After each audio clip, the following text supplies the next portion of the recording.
नमस्कार, public news times channel Shimla में आपका स्वागत है। 3 बाई इलेक्शन से पहले कुछ जगह कारोबारियों पर छापे मारे गए, इसको आप सर किस तरह से देखते हैं? नहीं, ठीक है। इलेक्शन से पहले वो आए थे, कुछ दबाव बनाने की कोशिश हुई होगी, लेकिन रिजल्ट्स तो प्रभावित नहीं हुए हैं। हमारे हक में दो सीटें हमने जीती हैं। बाकी तो जो चुनौतियां आएंगी उनको फेस करेंगे एज ए गवर्नमेंट।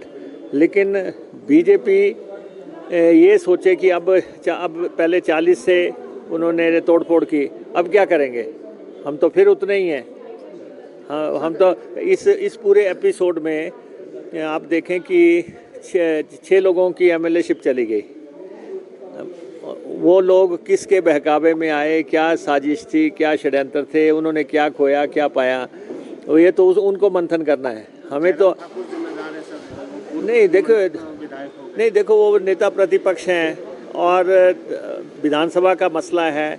एमएलएस को वहाँ से पिन डाउन करना और वहाँ से निकाल के अपने साथ जोड़ना, तो बहुत बड़ी जिम्मेवारी जो है जयराम जी पे जाती है कि उन्होंने 6 एमएलएस के एमएलएशिप गवा दी।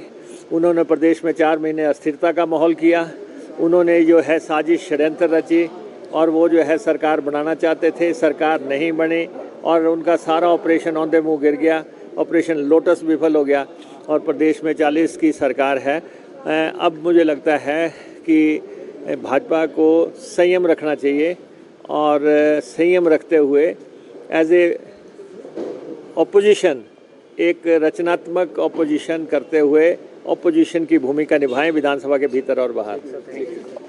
तो हिमाचल गवर्नमेंट, कोई खतरा नहीं हिमाचल प्रदेश सरकार को, और सरकार पूरी तरह स्थिर है, स्थायी है, टिकाऊ है।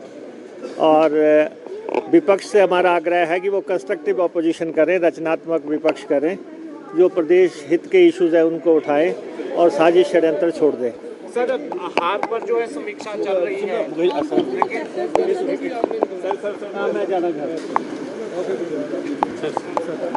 सर, मंत्रियों की परफॉर्मेंस की बात करें तो आप अव्वल हैं।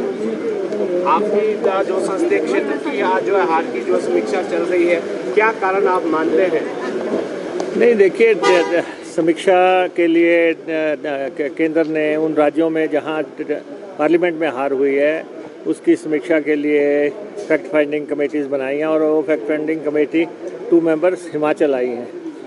उनके साथ अभी चर्चा होनी है, डिस्कशंस होनी है और जो भी पहलू रहे, लेकिन इतना ज़रूर है कि हमारी प्रायोरिटी हिमाचल प्रदेश की सरकार को स्थिर करना था। उस प्रायोरिटी में हमने काम किया और आज हम उतने ही एमएलएस पे पहुंच गए हैं जितने पे हम थे।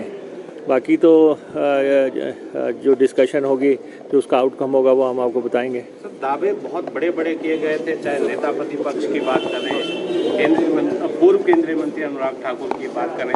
अब ये जो मैंडेट आया, फिर आप 40 पर पहुंचे, क्या संदेश है ये सर, और भाजपा को क्या कहेंगे? नहीं, अब आप देखें कि अभी तीन सीटों पे इलेक्शन हुआ है।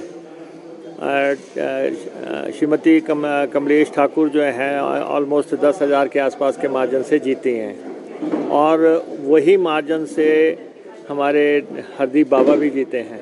तो दोनों सीटें जो हैं एक बड़े रिस्पेक्टेबल और इम्प्रेसिव मार्जिन से हमने ये सीटें जीती हैं। और यहाँ पे दो इंडिपेंडेंट्स जो हैं, इंडिपेंडेंट्स का इस्तीफे का कोई प्रश्न नहीं बनता था। वो तो उनको बताना चाहिए कि आखिर what were the compelling circumstances कि उन्होंने इस्तीफा दिया। लेकिन 2 सीटों पे तो कांग्रेस के लोग आ गए, तो उन्होंने क्या गेन किया? 42 महीने की एमएलएशिप गवाई और एक हमीरपुर की सीट भी हम नैरोली हारे हैं और सिर्फ 700 वोट 800 वोट और चाहिए था, अदरवाइज़ वहाँ भी हमने अच्छी फाइट दी है। तो कांग्रेस पार्टी का जो विधानसभा को लेके बहुत अच्छा प्रदर्शन रहा है। पहले 6 इलेक्शन हुए थे, उसमें हमने 4 जीते और अब 3 है, उसमें से हमने 2 जीत लिए। तो बहुत रिस्पेक्टेबल तरीके से लोगों ने कांग्रेस पार्टी की जो सरकार की नीतियां हैं, कार्यक्रम हैं, उन पे मोहर लगाई और हमारी सरकार को स्टेबल किया, सारा ध्यान वहाँ पे केंद्रित था। अब सरकार की जो और चुनौतियां हैं, जो फाइनेंशियल फ्रंट हैं, लोगों के ड्यूज़ हैं, रिजल्ट्स निकालने हैं, अब हम उस पर केंद्रित करेंगे। हम विपक्ष को एक बार फिर ये आग्रह करना चाहते हैं कि हमेशा सत्ता की लालसा रखना सही नहीं है। हर समय सत्ता ढूंढते रहना, अगर आपको जनता ने विपक्ष में बिठाया है तो आप उसकी कदर करें कि भाई जनता ने हमें विपक्ष में बैठने के लिए कहा है और कांग्रेस को सत्ता में बैठने के लिए कहा है। कांग्रेस अगर पावर में आई है तो आप अपनी ताकत से, धौंस से, अपने मशीनरी से आप उस सरकार को टॉपल करने की कोशिश करें। इससे बेहतर है, एक आपने एक्सपेरिमेंट किया और ऑपरेशन लोटस पूरी तरह विफल हो गया, ध्वस्त हो गया पूरी तरह। ऑपरेशन लोटस हिमाचल प्रदेश में जिस ताकत से ध्वस्त हुआ है, उसमें बीजेपी के लोग कह रहे हैं कि इन लोगों को मंथन करना चाहिए जो इस समय बीजेपी को हेड कर रहे हैं, कि आखिर उन्होंने ये क्यों प्लान किया, क्या जल्दबाजी थी।